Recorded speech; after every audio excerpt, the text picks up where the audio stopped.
بسم الله الرحمن الرحيم الحمد لله وكفى والصلاة والسلام على عباده الذين اصطفى أما بعد فأعوذ بالله من الشيطان الرجيم بسم الله الرحمن الرحيم وما من دابة في الأرض إلا على الله رزقها صدق الله العلي العظيم. خصوصي سکتور ته د افغانستان د سرپل ولایت د کشکرې د نفتو د استخراجي چارو د سپارلو مراسمو ته ټولو راغلو بهرنیو کورنیو مېلمنو او د افغانستان اسلامي امارت مسؤلینو مشرانو ته او ټولو ډیپلوماتانو خارجیو داخلیو ته او موجوده په حاضر ځای کې ټولو مجاهدینو ته السلام علیکم ورحمة الله وبرکاته.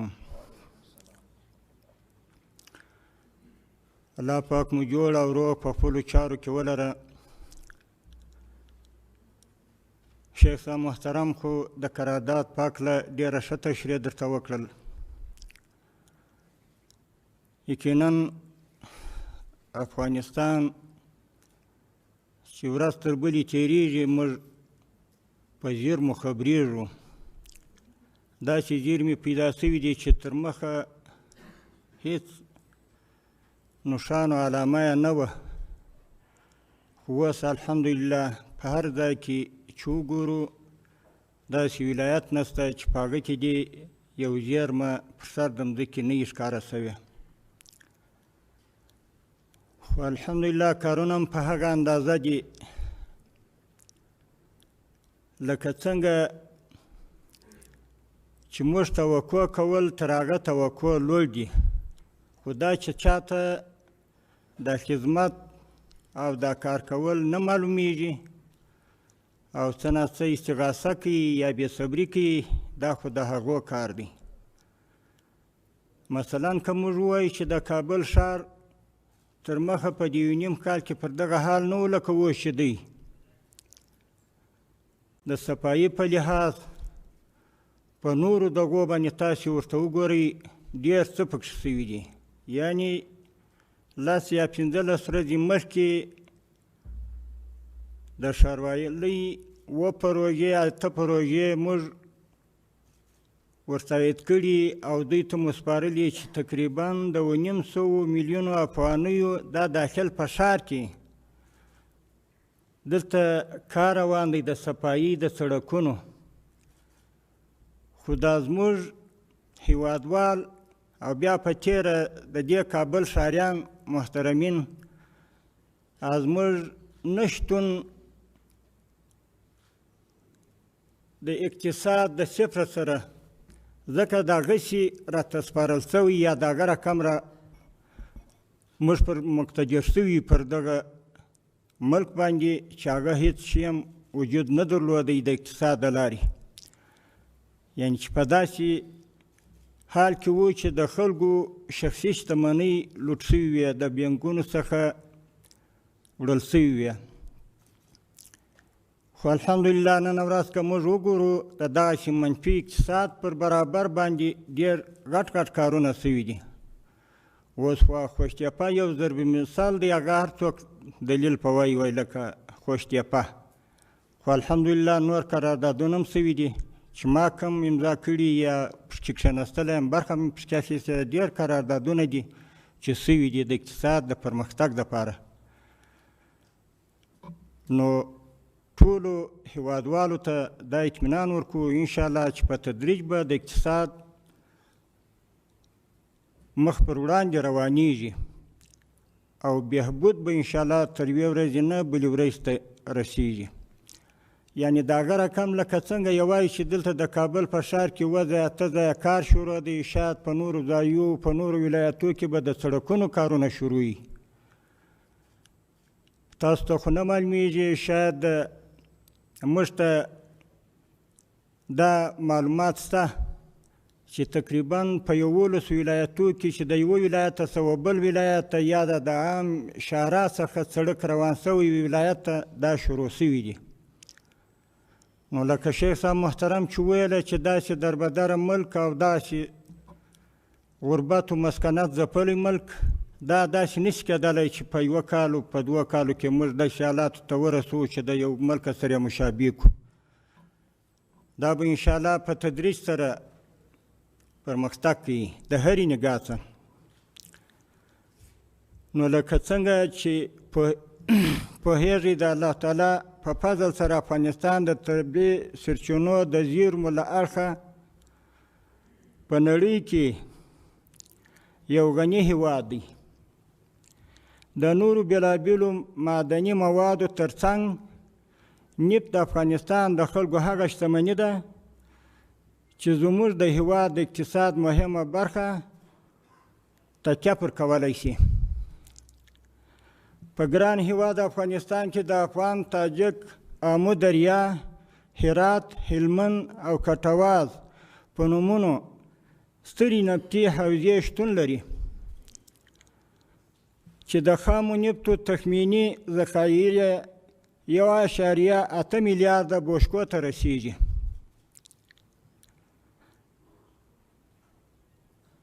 د سرپل ولایت د کشکرې د نفتو ذخایر د آمو دریا د سترې حوزې په یوه مهمه برخه کې واقع سوې ده چې په 24 ساعتونو کې د شاوخوا $1.5 په ارزښت تقریبا 200 ټنه استخراجي ظرفیت لري فی الحال موجود. لکه څنګه شیخ صاحب محترم چې اشاره ورته وکړل. د کشکرې د نفتو د ذخایرو قرارداد د تیرې ادارې په وخت کې د یو چینایي شرکت سره سوی و چې وروسته یې چارې د مختلفو عواملو په دلیل ودرېدې. د اسلامي امارات له حاکمیت څخه وروسته د اسلامي امارات کوششونه پیل کړل تر څو قراردادي شرکت افغانستان ته را دعوت کړي او د قرارداد چارې ورسره همغږې کړي. خو متاسفانه په هغه وخت کې قراردادي شرکت ونه توانید چې افغانستان ته راشي او اړونده چارې پر غاړه واخلي. بیا په اقتصادي کمیسیون کې فیصله وشوه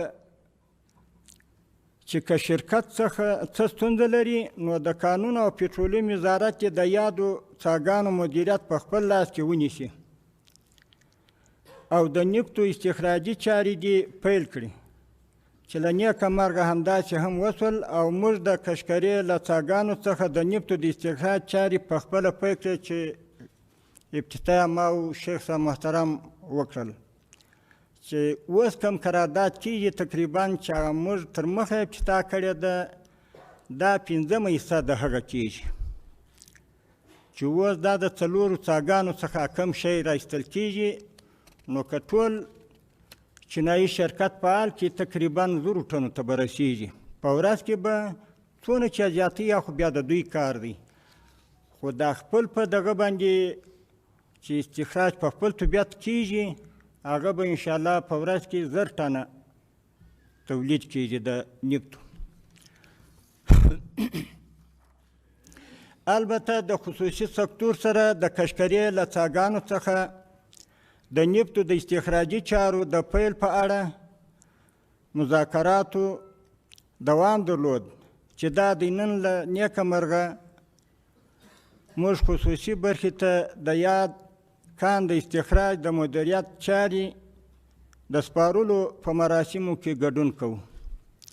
نن دا ورځ راله چې کومه پاتسونه چارې وه هغه به نن انشاءالله د دغه چینایي شرکت و قراردادیانو ته سپارل کېږي او د دوی سره به نن امضا کېږي. زه د افغانستان اسلامي امارت د ریاست الوزرا د اقتصادي مرستیال په حیث قراردادي شرکت ته د پوره همکارۍ اطمینان ورکوم. ټول اړونده دولتي او حکومتي ادارې به د قراردادي شرکت سره د چارو په پرمخ بیولو کې پوره مرسته کوي. انشاءالله ټول هغه زیربط وزارتونه هغه به انشاءالله موږ د دوی سره په پوره توانمندۍ سره د دوی و هر مشکل و هرې همکارۍ ته آماده یو.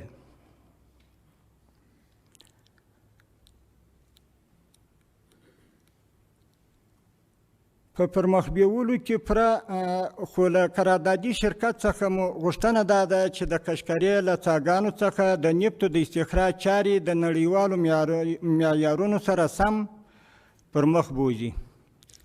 همدارنګه له قراردادي شرکت څخه غواړو چې د سرپل ولایت خلکو ته د اجتماعي خدماتو په وړاندې کولو کې پوره اخلاص وکړي چې څنګه د هر قرارداد او شرکت چې په کم ځای کې سرمایه ګذاري پانګونه کوي د هغه ځای خلکو ته عام المنفعه خدمات پر دوی باندې لازمي دي.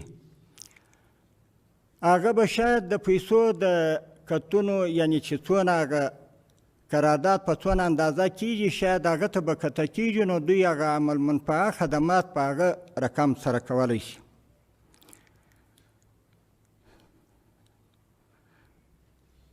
او د سرپل د خلکو چاپیریالي او اقتصادي امنیت ته جدي پاملرنه هم باید وکړي. همداراز د کانونو او پټرولیومو وزارت ته مو هدایت دی چې د قرارداد د شرایطو له تطبیق څخه دقیق نظارت وکړي. بیا به هم دا مسؤلیت د پټرولیوم وزارت مسؤلیت چې دوی به کله ناکله پر دغه خپل نظارت ساتي. د قانون او پټرولیوم وزارت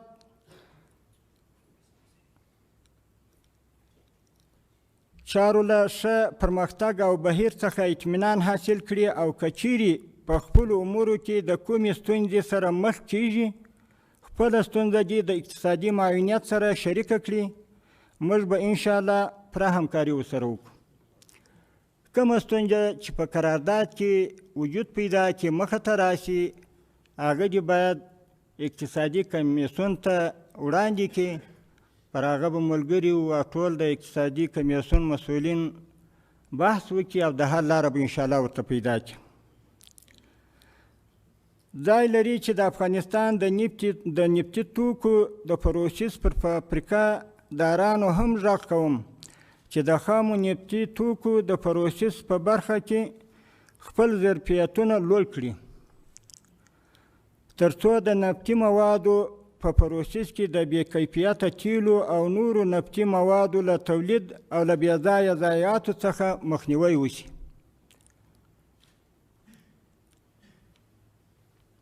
زه خپلې خبرې ته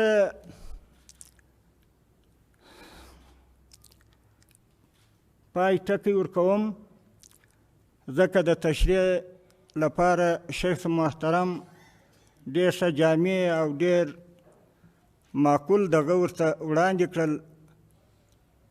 نو آباد او کامیاب دې وي افغانستان. السلام علیکم ورحمة الله وبرکاته.